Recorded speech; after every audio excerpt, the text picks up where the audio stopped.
Assalamualaikum warahmatullahi wabarakatuh. Perkenalkan, nama saya Devi Kurniawati dengan NIM C0C021004 semester 4B. Di sini saya akan mempresentasikan materi saya, yaitu restrukturisasi perusahaan dan holding company. Adapun daftar isinya, yaitu yang pertama restrukturisasi perusahaan serta tujuannya, yang kedua jenis-jenis restrukturisasi perusahaan, ketiga ada holding company, keempat ciri-ciri holding company, kelima proses terbentuknya holding company, dan yang keenam tugas holding company. Yang pertama ada restrukturisasi perusahaan serta tujuannya. Restrukturisasi perusahaan penting untuk dilakukan untuk memperbaiki perusahaan agar dapat keluar dari kondisi sulit yang dialami. Restrukturisasi dilakukan untuk memperbaiki kinerja perusahaan yang terdampak akibat berbagai sebab. Salah satunya karena tidak dapat beradaptasi dengan kondisi dan situasi yang terjadi. Tidak bisa dipungkiri ketidakmampuan perusahaan tersebut disebabkan oleh struktur perusahaan yang tidak cakap dalam mencari solusi dan jalan keluar. Pada titik ini, restrukturisasi perusahaan menjadi penting untuk dilakukan. Umumnya, restrukturisasi perusahaan dilakukan atas beberapa alasan, yaitu yang pertama adanya masalah hukum di dalam perusahaan, yang kedua ada terdapat tuntutan pasar, yang ketiga akibat masalah geografis, yang keempat perusahaan drastis kondisi perusahaan, yang kelima masalah yang muncul yang berkaitan dengan karyawan, keenam hubungan antara perusahaan induk dan anak perusahaan, dan terakhir itu ada pergantian direksi atau pergeseran kepemilikan dan penyebab lainnya. Yang kedua, jenis-jenis restrukturisasi perusahaan. Pertama ada restrukturisasi aset dan portofolio. Dapat dilakukan dengan banyak cara, seperti misalnya grace period, reconditioning, reschedule, haircut, penurunan suku bunga, debt to asset swap, penjualan aset atau pemberian utang baru. Bentuk yang bisa dilakukan lainnya seperti mengubah utang menjadi obligasi, mengubah alih utang oleh pihak lain, penambahan modal dan bentuk-bentuk lain yang tidak bertentangan dengan undang-undang. Yang kedua ada restrukturisasi organisasi atau manajemen. Restrukturisasi perusahaan ini dilakukan untuk mengatasi masalah perusahaan yang berasal dari restrukturisasi organisasi itu sendiri. Kegiatan restrukturisasi dilakukan dengan menyusun ulang sistem pengelolaan perusahaan. Dalam hal ini yaitu pengelolaan manajemen. Restrukturisasi organisasi juga dapat dilakukan dengan reorganisasi, perubahan budaya perusahaan, pergantian anggota, direksi atau komisaris, dan pergantian karyawan yang berada di posisi-posisi penting, serta kegiatan lain yang tidak melanggar undang-undang. Umumnya, restrukturisasi perusahaan ini berkaitan dengan SDM, yang berkaitan setiap SDM yang bekerja menggerakkan perusahaan. Yang ketiga, restrukturisasi modal atau keuangan. Dengan aktivitas penyusunan ulang komposisi modal atau keuangan perusahaan, kegiatan ini dilakukan agar kinerja perusahaan menjadi lebih baik dan lebih sehat lagi. Kinerja keuangan dapat dievaluasi berdasarkan laporan keuangan yang terdiri dari neraca rugi dan untung, laporan arus kas, dan kondisi modal perusahaan itu sendiri. Dari data di atas dapat diketahui kondisi perusahaan itu sendiri, bagaimana yang tidak sehat segera dilakukan perbaikan dengan berbagai tindakan yang dibutuhkan dan tidak melanggar undang-undang. Yang ketiga, holding company. Sekumpulan perusahaan yang telah bergabung dalam sebuah organisasi biasanya sering disebut dengan grup atau perusahaan yang punya peran sebagai induk. Selain itu, holding company adalah perusahaan induk di dalam sebuah grup suatu perusahaan. Dengan keberadaan dari holding company dijadikan sebagai pimpinan dari perusahaan yang telah menjadi anggota dari grup bisnis.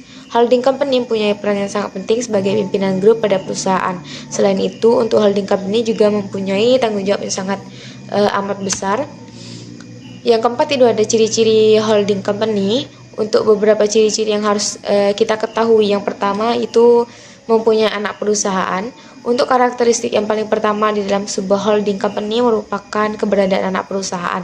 Jumlah anak perusahaan dari sebuah holding company punya jumlah secara tidak terbatas, mulai dari 2, 3, 4, atau seterusnya. Dengan keberadaan perusahaan ini mempunyai peran di dalam menunjang aktivitas bisnis holding company.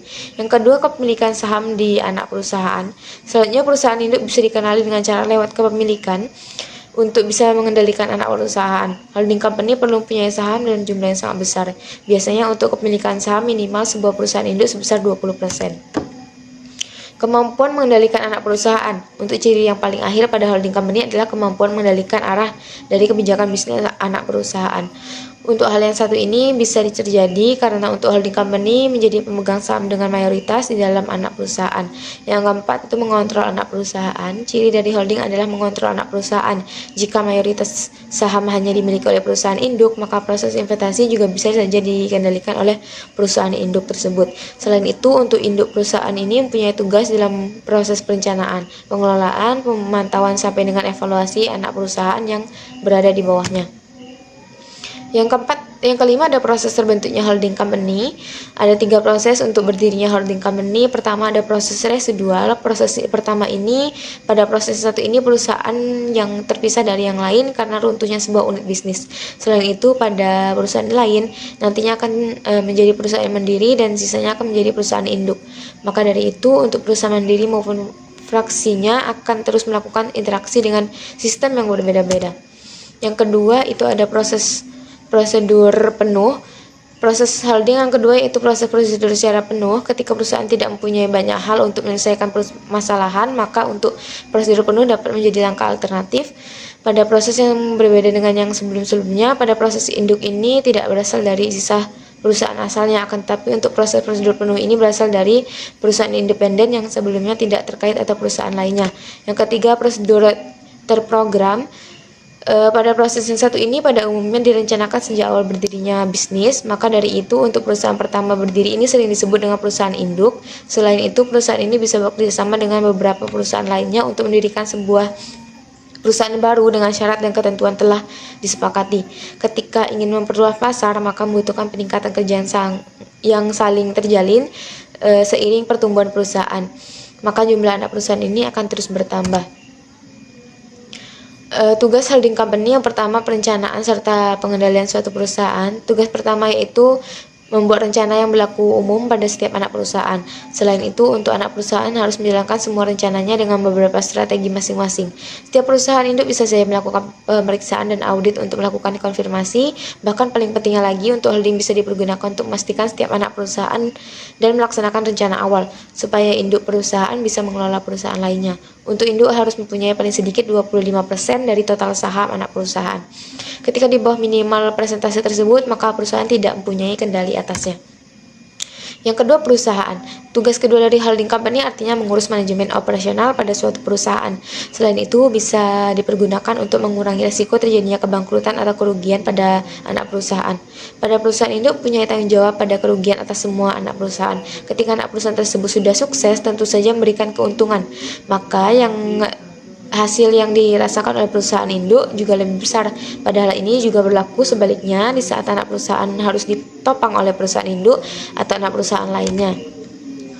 Yang ketiga, penggabungan perusahaan dengan produk dan layanan sejenisnya. Untuk tujuan holding company yang ketiga yaitu menggabungkan beberapa perusahaan. Proses penggabungan ini juga harus mempunyai beberapa layanan atau produk yang serupa. Padahal hal yang satu ini punya tujuan untuk mempermudah perencanaan dan pengelolaan operasional di masa mendatang. Contohnya fasilitas yang bisa dikembangkan dengan produk sejenis adalah pupuk Indonesia dan semen Indonesia. Yang keempat, mempunyai posisi lebih strategis di pasar. Tugas keempat pada holding company mempunyai posisi yang lebih strategis di pasaran.